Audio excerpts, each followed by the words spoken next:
WoW's a strange game, and this is going to be a strange edition of the WoW news. Sometimes the game updates a bit too fast, sometimes things go a bit wrong, sometimes it doesn't get updated quickly enough, chaos starts to bubble up, and all we can do is wait for something to change.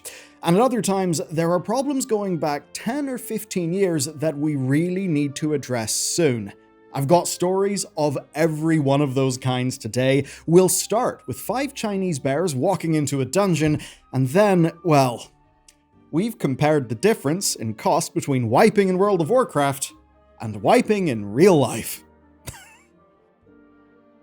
So here's where our story begins. Back at the start of May, Guardian Druids were nerfed. Now, they'd picked up a reputation for crazy single target burst at the cost of struggling to hold threat in AoE. So Blizzard had a simple enough solution. They nerfed the single target buttons, and in exchange, all of their main sources of AoE got fairly heavy buffs. For one example, we can take Thrash. Its direct damage was tripled, and the bleed from it was doubled.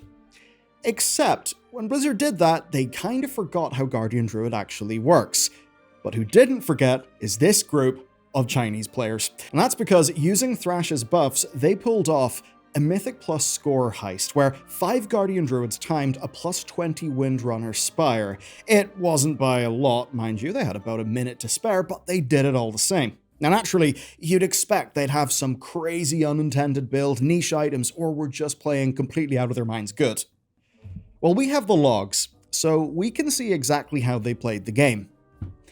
As you can see, they pressed Thrash. Sometimes they pressed other buttons, but mostly they were pressing Thrash. I mean, seriously, every log just is tons of Thrash, the odd Moonfire, and a few or no casts of their other abilities like Mangle, Raise, or Swipe.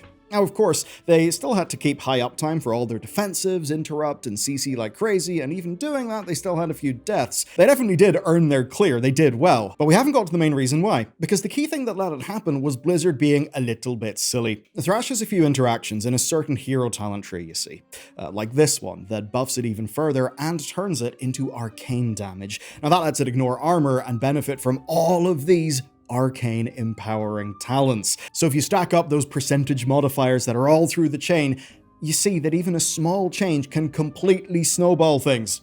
Never mind tripling its base damage. That's where all the damage came from, but you may be wondering, how the hell could they survive a +20 without a healer? Well, the logs tell the story here, and once again, it's Thrash. Thrash damage gives an Absorb Shield with Ursoc's Fury, which wasn't very strong before the base damage buffs. But then there's another little thing. Elun's Favored. It heals bears off their own arcane damage.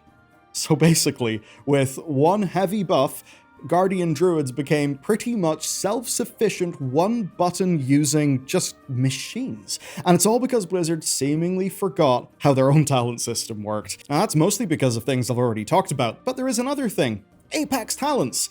You don't need to take them, and skipping the Apex talent let bears grab just every Thrash talent they could to make this work. Of course, the spec got nerfed immediately, like literally the next day. Blizzard took a chunk of the Thrash damage off, and they reduced the healing from Elun's Favored. So now they're back in line, and Blizzard have got plans to change the Apex talent in the future. Quite the fun story. Blizzard were probably aware of this big mistake before the dungeon was completed, so don't go blaming these players for exposing the thing that's broken. But maybe it'll teach their balance team to either double check their work or maybe get some better automated testing.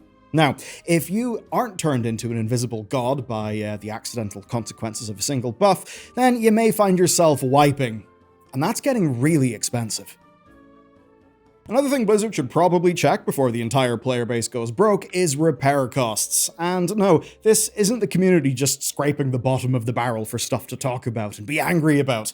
It's actually becoming a real problem. And I say becoming because it's actually getting drastically worse over time. And like with the Druid rebalancing, the culprit is Blizzard's maths.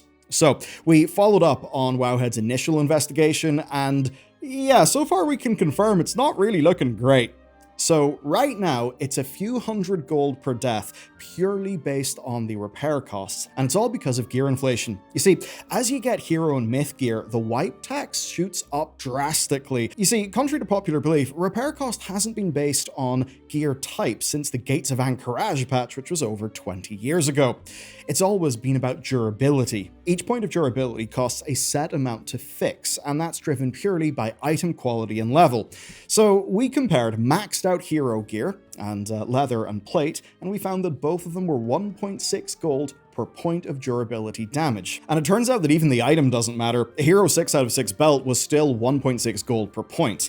But the real meat comes from quality, where a Myth 2 out of 6 chest, which by the way is the same item level as the hero gear that I just talked about, well, that's 2.7 gold per point. That is way higher. Now, item level's got an impact as well, but it's fairly tiny, and weapon slots are a bit different as well, where they cost only 80% of what other slots do per durability point for, well, some reason, but actually a reason I'll get to shortly. Now, weapons have also got different max durabilities, meaning the different specs do actually pay more per death. The worst are actually warglaives for some reason, and dagger and fist users come off the best. But what we did is we put together a spreadsheet, and after jumping off the Skyreach entrance far too many times, we worked out what everything costs. So here goes. 65% of specs use a single two-handed weapon, and with full myth gear would pay about 220 gold per wipe. And here we were thinking that potions and augment runes were the only things we needed to worry about. Now, with full champion gear, it was nowhere near as bad. It was only 87 gold. Now, demon hunters on warglaives actually do pay up more. It's up to 249 gold, and shield-using classes like paladin, warrior, and shaman, well, you come in second with up to 247 gold. Now, here's where it's really fun. At 220 gold, that actually works out to almost 2 cents per wipe. Seriously, using WoW token prices in the US, 1 cent converts to 129 gold. And speaking of wiping, apparently the USA's leading toilet paper brand is Charmin Ultra Soft. Now that costs about 49 cents for 100 sheets. So, I can now confirm this breaking news right now, and that is that if you use more than 3 sheets of toilet paper to wipe, then wiping in real life is actually more expensive than wiping in World of Warcraft, and once again, it's a huge win for Team Japan and the bidet. Anyway, it also does mean that 1 sheet of quality toilet paper is worth about 64 gold. I know this sounds like a joke, but it really isn't. So, I've got an idea for you, Blizz. You've been making brand deals with Pringles and all sorts of snacks and drinks. How about you hit the other end of the digestive tract? Hit up Charmin for your next one. And here's the tagline. Wiping might break your gear, but with Charmin Ultra Soft, not your rear. In all seriousness, though, we're getting Heroic World Tier, harder ritual sites, and a new Mythic Flex raid in the next patch.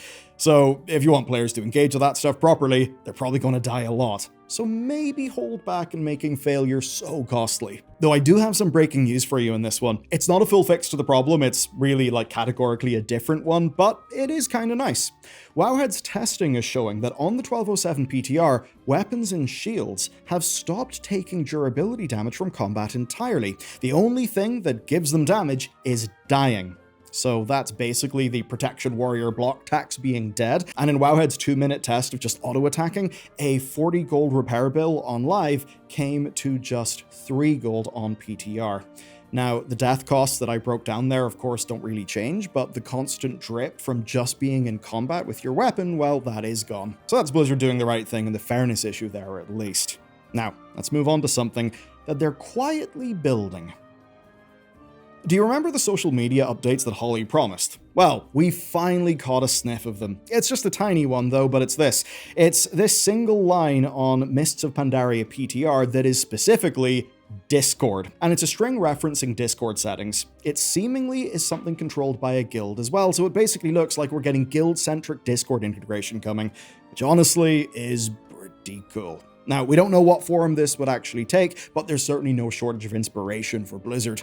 Right now, we use WoW Audit's calendar for raid signups. Maybe a better in-game version would be pretty nice. Perhaps synchronizing roles would be really cool as well, you know, dropping new guildies into the right server and the right channels immediately. Of course, Discord did a lot of work last year with their SDK. I've got to imagine that way more is possible now than was before. But let's hope we don't go too gung-ho and just spam, say, player achievements into a Discord channel. Although a little bit of that could maybe help keep people invested in each other's gameplay, which I think does matter in the downtime between raids.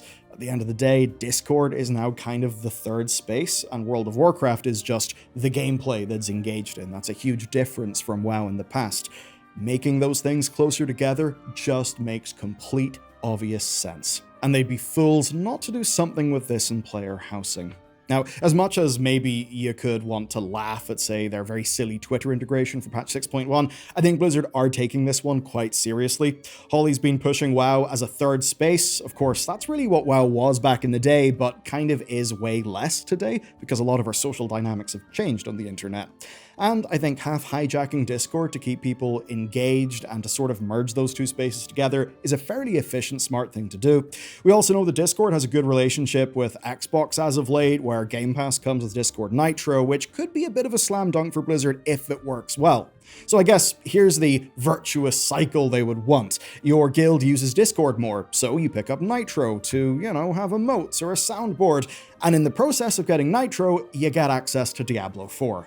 I mean, you can see the vision, right? Just complete social and gaming domination for Blizzard and Xbox. Naturally, the next step is the Lovance integration. And if you don't know what that is, don't look it up. Anyway, not done with the news. We don't know exactly what the Discord integration is going to look like, but we do know roughly when. If it's on the Mists PTR, then that's pretty much the most recent build of WoW's back-end tech. It's nowhere to be found on patch 1207's PTR, but that actually makes sense because that's a fairly close release. It's just a few weeks out. So if I was placing bets, I'd say it'll be the patch after 12.1, and if the usual schedule holds, then we'll get 1207 on the 16th of June, and then 12.1 PTR shortly after that. And of course, 12.1, coincidentally, is when the roadmap promised new housing, social, and UI features. But I think a big Discord integration is the type of thing Blizzard probably would say is important enough to debut at the likes of Xbox's Summer Games Fest, which is going to be in the 8th of June.